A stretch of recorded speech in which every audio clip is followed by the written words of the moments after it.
नमस्कार, स्वागत है आपका हमारे छत्तीसगढ़ में और मैं हूं आपके साथ सपना दीपक मद्देशिया। बुलेटिन का आगाज करेंगे। अगर लोग मतदान करके अपने नेता को चुनते हैं तो उनका हक होता है कि उनका चुना हुआ है जो नेता उनके लिए काम करे, उनके क्षेत्र का, उनके गांव का विकास करे। लेकिन कई बार ऐसा होता है कि विकास के नाम पर वोट तो लोगों से मांग लिए जाते हैं, लेकिन असल में विकास होता नहीं है। बेमेतरा में भी ऐसा ही कुछ देखने को मिला।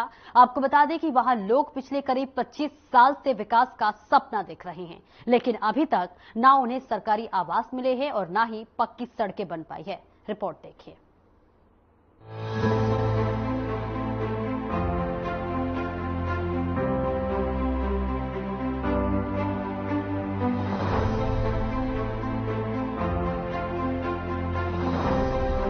पूरा मामला बेमेतरा जिले के गांव मरजातपुर का है, जहां के ग्रामीण पक्का मकान और पक्की सड़क के लिए गुहार लगा लगा कर थक चुके हैं। ग्रामीणों की आंखें तरस गई, लेकिन इनको सिर्फ आश्वासन ही दिया जा रहा है, उनकी समस्या का समाधान नहीं किया जा रहा।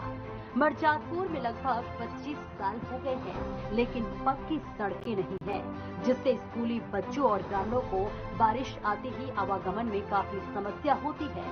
अपनी मूलभूत सुविधाओं के लिए ग्रामीण कई बार अधिकारियों के दफ्तर के चक्कर भी काट चुके हैं, लेकिन उनको हर बार सिर्फ आश्वासन ही दिया जाता है। जनप्रतिनिधि से लगातार गुहार लगाने के बावजूद उनकी सुध लेने वाला कोई नहीं पहुंचा।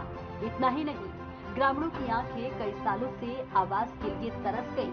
आवास के लिए कई बार गुहार भी लगाई गई, लेकिन जनप्रतिनिधि, ग्राम सरपंच और अधिकारी आवास देने में असफल नजर आ रहे हैं। कई सालों से ग्रामीण कच्चे मकान में रह रहे हैं। इसी को लेकर ग्रामीणों का कहना है कि मतदान के बाद जनप्रतिनिधि आज तक गांव के हालचाल पूछने और मूलभूत सुविधाओं के बारे में जानकारी लेने तक नहीं आते। इतना ही नहीं, ग्रामीणों ने बताया कि वो पक्की सड़क और पक्के मकान के लिए कलेक्टर ऑफिस पहुंचकर कई बार शिकायत कर चुके हैं, लेकिन उनकी समस्या का समाधान अब तक नहीं हो पाया है। आइए बात करते हैं जन मुद्दे की, और मुद्दा ऐसा है जो लगभग ग्रामीण जो है 20 सालों से मूलभूत सुविधाओं के वंचित है। जी आइए कुछ ग्रामीण उनसे जानने की कोशिश करते हैं क्या क्या उनको समस्या होती है, क्या क्या परेशानियों का सामना करना पड़ता है। जी क्या नाम है आपका? मेरा नाम राजेश बघेल है। मैं मरजापुर से निवास करता हूँ। क्या क्या समस्या है हमारे यहाँ तो सर समस्या को आप देख रहे हैं। हमारे यहाँ सबसे ज्यादा समस्या सड़क का है, जो मूलभूत सुविधा या किसी शहर से जुड़ने से बहुत ज्यादा वंचित है। और हमारे बच्चे अगर स्कूल जा पाते हैं तो हम लोग साइकिल को अपने कंधे में उठाकर 2 किलोमीटर ले जाते हैं मेन रोड में, तब हमारे बच्चे 5 किलोमीटर 6 किलोमीटर स्कूल जा पाते हैं। कई दिन ज्यादा बारिश होता है तो हम लोग भी नहीं ले जा पाते, वो स्कूल जाने से वंचित रहते हैं। जी अभी तक कहाँ कहाँ आप लोगों का शिकायत ये कलेक्टर के पास हम लोग आवेदन दिए थे, जिसका प्रूफ है। कलेक्टर साहब बोला कि ये मेरा काम नहीं है, ये समस्या का मैं निराकरण नहीं कर सकता। एक लाइन में बोल दिया ये जनपद पंचायत का समस्या है, ये जनपद पंचायत करे करके।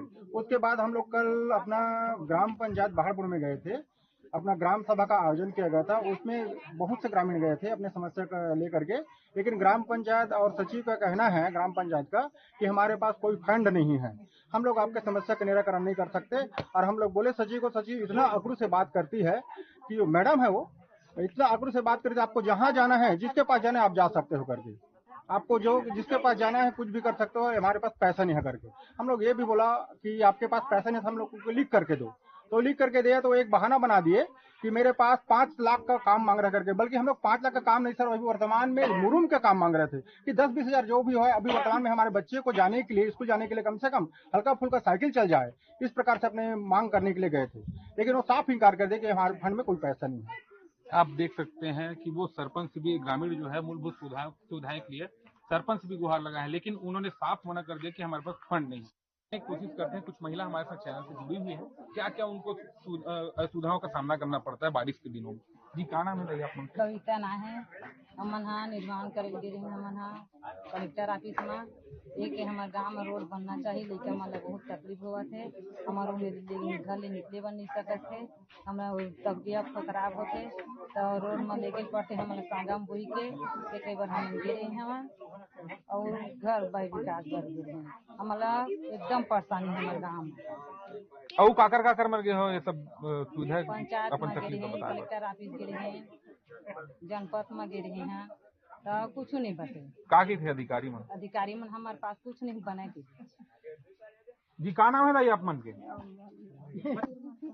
का समस्या होते आप मन गाँव में? सड़क नहीं है, बच्चे लोग बहुत फंसते हैं, बिजली पानी कराने के लिए जा नहीं पाते, गाड़ी मोटर कुछ नहीं आते यहाँ पर, गली नाली भी नहीं है, सब का व्यवस्था नहीं है। आप देख सकते हैं ग्रामीण जो है अपनी आप बीती बता रहे हैं, लगभग 20 साल से इन्होंने इनका जो है मूलभूत सुविधाओं से ये वंचित है और बता रहे हैं कि जब किसी गांव में किसी का तबियत खराब होता है, स्वास्थ्य खराब होता है, तो यहाँ से 2 किलोमीटर दूर इन लोग जो है सांगा में उठा के लेके जाते हैं, फिर एम्बुलेंस आती है, फिर उनको इलाज हो पाता है। और आइए जानने की कोशिश करें, ग्रामीण जो है जुड़े हैं। जी क्या नाम है आप मन का? मेरा नाम राधेश्याम बघेल है और मैं एक बार फिर रिपीट करना चाहता हूँ, हमारे वहाँ की मूलभूत सुविधा बहुत खराब है, हम लोगों को सुविधा नहीं मिल पा रहा है। हम लोग कई बार प्रतिनिधि के पास गए, पंचायत सरपंच के पास गए और सचिव के पास भी गए, वो सीधा एक बात में इनकार करते हैं कि मेरे फंड में पैसा नहीं है। जो है आप लोग का जो समस्या है, अगर पूर्ण नहीं होता है शासन प्रशासन लोग क्या करेंगे? तो हम लोग आंदोलन करेंगे, उग्र आंदोलन करेंगे। ये समस्या हम लोग ये जूझ रहे हैं आज, तो हमारे बच्चे ये समस्या से न जूझे, इस कारण से हम अपने हक के लिए लड़ेंगे और लड़ते रहेंगे। जब तक हमारा समस्या दूर नहीं होगा तब तक हम आंदोलन ही करेंगे। ये कुछ युवा भी हैं साथ में हमारे चैनल में, ग्रामीण जुड़े हैं, आइए जाने कुछ। क्या नाम है भी आप मन के? मोर रोहित कुमार यादव। का सुविधा होता है आप मन? अरे कोई सीधा नहीं है यहाँ तो, ना तो दिल्ली में कीचड़ बहुत है, लाइन के भी परेशानी है, यहाँ तक के नरेगा वरेगा कोई चलते है, गोदी माटी की यहाँ कोई काम नहीं होता है।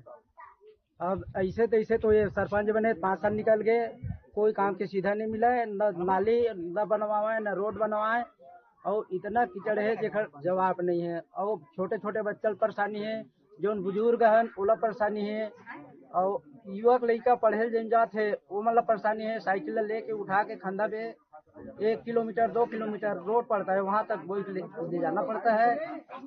मूलभूत सुविधा का अगर उपलब्ध नहीं कर पाई शासन प्रशासन का क्या रणनीति है आप मन के? हमारी रणनीति यही है साहब, अब एक बार अब एक आंदोलन करबोन, फिर आंदोलन करे के बाद ये में भी नहीं माने तो पूरा किसाने आंदोलन करबोन। हमारे गाँव के विकास होना चाहिए। जी आप ग्रामीण देख सकते हैं, मूलभूत सुविधा के लिए इनको आंदोलन करने की सोच रहे हैं। अब देखने वाली बात यह होगी इनको मूलभूत सुविधा कब तक मिल पाती है, यूं ही या इन लोग मजबूर बैठे रहेंगे। बढ़िया। क्या नाम है, क्या क्या समस्या? मेरा नाम आरती यादव है सर। हमारे यहाँ ना रोड की बहुत ज्यादा सुविधा चाहिए, मतलब रोड का सुविधा ही नहीं है। बारिश के दिनों में यहाँ बहुत पानी कीचड़ हो जाता है, जिससे कि ना स्कूल जाने बच्चों को बहुत प्रॉब्लम होता है। सड़क में गड्ढे हो जाते हैं, जिसके कारण साइकिल वाइकल नहीं चलता। उनके पेरेंट्स लोग ना साइकिल को अपने कंधे पे उठा के ले जाते हैं 1-2 किलोमीटर मेन रोड में, फिर जाकर वो बच्चे लोग स्कूल जाते हैं। अगर रोड की सुविधा नहीं रहेगी तो बच्चे लोग शिक्षा कहाँ से प्राप्त करेंगे और कैसे विकास होगा भारत का? एक तरफ सरकार बोलती है कि युवा ही देश का विकास है, अगर युवा शिक्षित ही नहीं होंगे तो देश कैसे चलाएंगे? पढ़ेगा ही नहीं इंडिया तो बढ़ेगा कैसे इंडिया? तो मेरी ये मांग है कि हमारे गांव की सड़कों को जल्द से जल्द ठीक कराया जाए। यहाँ बिजली का भी कोई सुविधा नहीं है, गर्मी के दिनों में भी यहाँ कोई हैंडपंप नल वल नहीं है, तो ना गर्मी के दिनों में तालाब वालाब भी सूख जाता है, जिसका ना कोई एक्शन नहीं लिया जाता। तो जिनके घर में नल है वो तो बाकी जो गरीब लोग हैं वो लोग क्या करेंगे? तालाब में भी पानी नहीं रहता सर, और गोदी वोदी का काम भी, मनरेगा का काम कुछ नहीं होता। किसान लोग मतलब मजदूर लोग को कोई सुविधा उपलब्ध नहीं है, उन लोग को बाहर जाना पड़ता है अपने जीवन पोषण करने के लिए। तो चाहते हैं कि यहाँ मनरेगा का काम हो, सड़क का काम हो, प्लस यहाँ बिजली का भी सुविधा उपलब्ध नहीं है, तो उनको किसान लोग मतलब मजदूर लोग को कोई सुविधा उपलब्ध नहीं है, उन लोग को बाहर जाना पड़ता है अपने जीवन पोषण करने के लिए। तो चाहते हैं कि यहाँ मनरेगा का काम हो, सड़क का काम हो, प्लस यहाँ बिजली का भी सुविधा उपलब्ध नहीं है, तो उनको भी ना उपलब्ध कराया जाए। आइए जाने की कोशिश करते हैं। जी क्या नाम है आपका? कुलेंद्र निर्मल का। क्या क्या सुविधा हो रही है आपको? मूलभूत सुविधा तो हमारे यहाँ कुछ नहीं है। चुनाव हुआ है, चुनाव में हम जैसे ही हम चुनाव हुआ है, चुनाव के दिन वोट मांगने आए थे।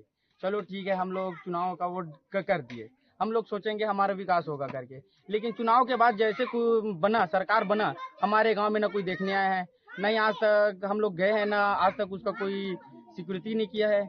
एक बार हम लोग 2 बार गए हैं, कई बार चला गया, लेकिन हम लोगों का कार्य नहीं है बोलते।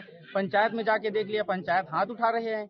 कलेक्टर के पास भी जा रहे हैं, कलेक्टर भी कुछ नहीं कर रहा है। अब लोग करे तो करे क्या करे? ट्रांसफार्मर का है, लाइन का है, ट्रांसफार्मर हम लोग चेंज कराना चाहते हैं, ट्रांसफार्मर पूरा खराब हो चुका है। हम लोग गांव वाले कब तक जाके बनाए? हम लोगों को पता नहीं है उसके बारे में नॉलेज नहीं है। हम लोग मिस्त्री के पास जाके कंप्लेन किया, लाइनमैन के पास जाके कंप्लेन कर दिया, आता नहीं है कोई। तो करे कहाँ करे, जाए कहाँ। हम लोग पूरा परेशानी में है। पूरा गांव को देखे तो गांव में चलना भी मुश्किल है, बाहर से कोई लोग आ नहीं सकते, अंदर से मतलब गांव के लोग बाहर जा नहीं सकते। पढ़ाई भी नहीं हो रहा है, पढ़ाई के लिए कोई लोग बाहर नहीं जा सकते। बरसात के दिनों में सब लोग छुट्टी कर देते हैं, घर से निकल नहीं सकते, तो पढ़ाई कैसे करेंगे? घर से बाहर जाएंगे तो जाएंगे कैसे? हम लोगों का सुविधा पूरा खत्म ही हो चुका है। हम लोग जैसे बरसात लगा हुआ है ना, तो बरसात के दिन अपना कार्य हम कर ही नहीं सकते बाहर जाके, क्योंकि घर में जो है ना, तो घर से निकलना भी मुश्किल है। तो करे क्या करे, हम लोग को कुछ समझ ही नहीं आ रहा है। आप लोगों के द्वारा हम लोग, आप लोग चैनल के द्वारा हम लोग ये बात रख रहे हैं, कलेक्टर के पास भेजो, ऊपर भेजो, हमारा विकास कराओ। गांव की ऐसी हालत देखने के बाद सरकार से यही सवाल उठ रहा है कि अब मूलभूत सुविधा देने में जवाबदार लोग आखिर पीछे क्यों हट रहे हैं? आखिर कब तक उनकी समस्या का समाधान होगा? बारिश का मौसम चल रहा है, अगर किसी ग्रामीण का स्वास्थ्य बिगड़ जाए तो इस समय उपचार के लिए उसे अस्पताल कैसे पहुंचाया जाएगा? ये भी सरकार से सबसे बड़ा सवाल है। फिलहाल ग्रामीणों का संघर्ष जारी है। Bureau report.